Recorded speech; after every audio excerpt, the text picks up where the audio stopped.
So many of you have been recently asking me which of the writing craft books I highly recommend. So in today's video, I'm not only going to tell you the top 3 best writing craft books, but I'm also going to tell you the best way you can use those 3 books together. Hey guys, welcome back to my channel. It's your girl Laura, ding, as always. And if you're new here, hi, I'm Laura. I write young adult horror and I am on a path toward becoming traditionally published. In addition to that, I have also been on a writing craft journey for around a year now, and I've been reading a ton of writing craft books, watching masterclasses, the whole deal, and I kind of consider myself a little bit of an expert. Now, my learning is not done. I definitely have more books to read in 2021. In fact, we'll be reading quite a few for my book club here on my channel, Let's Talk Craft, a book club for writers. If you're interested in checking that out, I will link the information down in the description. But let's get to today's video. Now, a lot of you have been asking me, okay, Laura, you've read all these books, you've done these reviews. What ones are your top 3 favorite? Like, which ones would you recommend out of all the things that you read? So in today's video, I'm gonna let you know the top 3 best writing craft books that I've read and how I use them together to work on my writing. Now, if you're not new to my channel, you know that I have been currently working on a plotting Bible that I am going to be using in order to draft all of my books in the future. So if you haven't watched those, I will link a playlist down in the description of my recent nano vlogs where I am kind of creating that list. Now, that plotting Bible consists of these 3 books that I'm about to recommend, and the way that I'm going to explain how to use them is basically how I'm applying them in the Bible. So that way you don't necessarily have to create your very convoluted Bible like I did, but you'll know what books to read and how to kind of combine them to use them all together in the same ways that I'm trying to use them. So before I get into the books, I do want to say that I'm not going to give a huge review of these books because all 3 of these books I have already reviewed independently on my channel. I do writing craft book reviews, so if you're interested in seeing my full reviews of these books, I will link those in the description as well that you can check out after you watch this video. But I'll give a short little synopsis of each book so you understand what they kind of do, how they function, and how they're going to be working together. Okay, so first, let me tell you the 3 books, and then I'll tell you how they work together. So the first book that I highly recommend, 10 out of 10, top of the top, is Story Genius by Lisa Cron. This is a game changer for me, and it is up there as one of the best writing craft books I have ever read. Now, what I think is the best part of this book, and what it essentially does, is it's really getting you to dive into what your book really is about in terms of the internal conflict. So she really wants you to stop paying attention to the plot and really pay attention to what is the internal journey that your protagonist is going to go through and how do we develop that. So she gives I think it's a total of like 39, because I put them all in my plotting Bible, 39 or 37 questions throughout the book that she wants you to answer. And you kind of read through this to go along to develop your idea. So she gives you ideas on how to really hone in on what is the story about, who is the story about, what is their worldview, how are they, you know, what happened in their past, how does that inform their future, and then how to develop those ideas. So this is a #1, 10 out of 10, must read for all writers. Now, this second book may not be a surprise to most of you here on AuthorTube, but it's going to be Save the Cat Writes a Novel by Jessica Brody. Now, some of you may be familiar with the original Save the Cat. This has been like changed just a little bit to apply specifically to writing novels because the original is for screenplays, and it was done by Jessica Brody, who writes specifically mostly young adult books. So I think it's really good for those of us who are writing young adult, but I think it applies to anyone. This is really focused on the structure of your novel, the order of events, when they happen in a 3-act structure, and what she calls, or what Blake Snyder, the originator, calls beats that every book should hit in order to, you know, get it to hit right. You know, you want to get those emotional beats, you want to get story beats, plot beats. So it really kind of gives you a map of how to set up your book. And I definitely don't think anyone should be writing books in 2021 without using this book. That's just my personal opinion, but that's this channel, that's what my videos are, it's my opinion. So I think this is 100 million out of 10 recommend. You have to use this book. What are you doing with your life if you're not? Just kidding, but I just think I just think if you're gonna read writing craft books and if you're gonna use something, this is it. This is the big daddy. And now the third and last must-have writing craft book that I think all writers should read, and this one is one that maybe a lot of you haven't heard of yet, but I cannot stop talking about it, and that is Writing Deep Scenes, Plotting Your Story Through Action, Emotion, and Theme by Martha Alderson and Jordan Rosenfeld. Now this was an absolute game changer for me as well. This one is really focusing exactly how it sounds on plotting your scenes specifically. So it's not the plot structure like Save the Cat, but rather in scene, and they really kind of dive into what action should be happening at the beginning, the middle, the end, what kind of emotional things should be happening beginning, middle, and end, and then what kind of themes. And I think the theme section is super invaluable. A lot of us don't really know how to incorporate theme. We feel intimidated by it. We think it's only for sort of literary text with a capital L, but I think this book does a really great job of explaining the importance of theme, how to do it, and how to do it differently in each section. Another great thing that comes in this book is that it gives you all the scene types you can have in a book, when they should occur. So like, oh, if you're at the midpoint, a midpoint scene should be this kind of scene or this kind of scene. Or in this section of the book, you should have these kinds of scenes or these kinds of scenes, or this kind of scene should be followed by this kind of scene, that kind of stuff.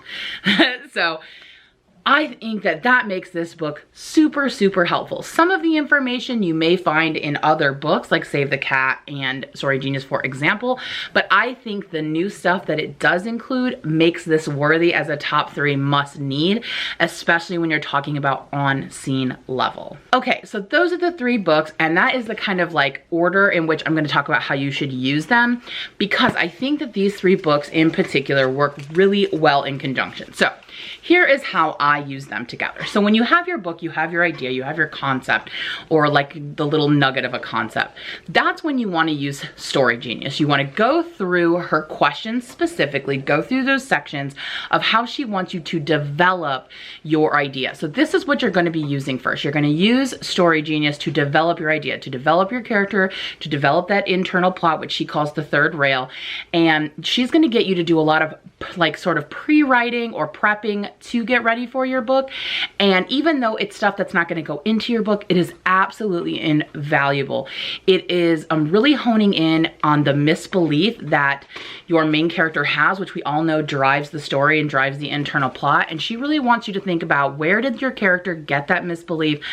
And if we're thinking about Save the Cat, they also refer to it as the shard of glass. So it's like, how did that shard of glass originally get into the skin, and what events pushed it deeper in there to really root it into your character?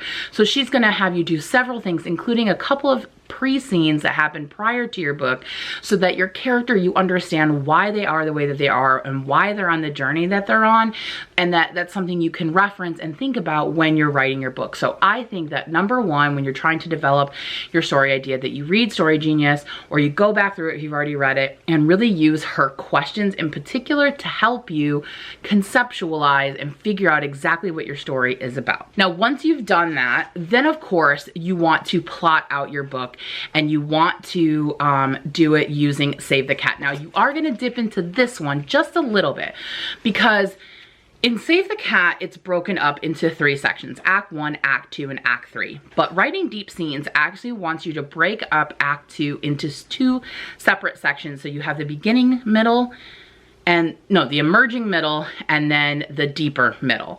And so that is kind of naturally done in this, where it's everything up to the midpoint, and then the midpoint all the way to the end of like the Dark Night of the Soul, or I think that's the end of it, I can't remember, but the end of Act 2. So I just think that this is a little important to kind of set it up to, when you're getting into the specifics of Act 2, how they think certain types of things are happening, they explain in the first half, and then you want to have a shift in that second half. And so I think this is helpful to think about that when you are plotting. But this is what you're going to want to use once you're done with Save the Cat, and you're going to use this to plot out the structure of your novel, so that you can figure out what scenes you're going to use. Okay, you need to have your midpoint scenes, you need to have your fun and game scenes, right? And you're really going to use this to set that up. So use this for the structure, so you know all the beats. And also at the back of the book, there is a section on different kinds of books. So for example, If you're writing like a horror, there's a monster in the house, use that section as well, because it's going to tell you specific things for your specific novel type, in addition to just the typical beats of like all books. So then you're going to use that. Now, when it comes time to actually start writing or figuring out your scenes, what I recommend, how to use these together, is in Story Genius, she does provide a scene card that she thinks that you should make for every scene in your book. Now, I should give a caveat. This is for people who plot, okay? If you're not a plotter, if you're a pantser, I don't know how helpful this is gonna be for you. I still think these books are helpful, but I'm just telling you how to use these in order to plot. So I feel like that kind of goes without saying, but just in case.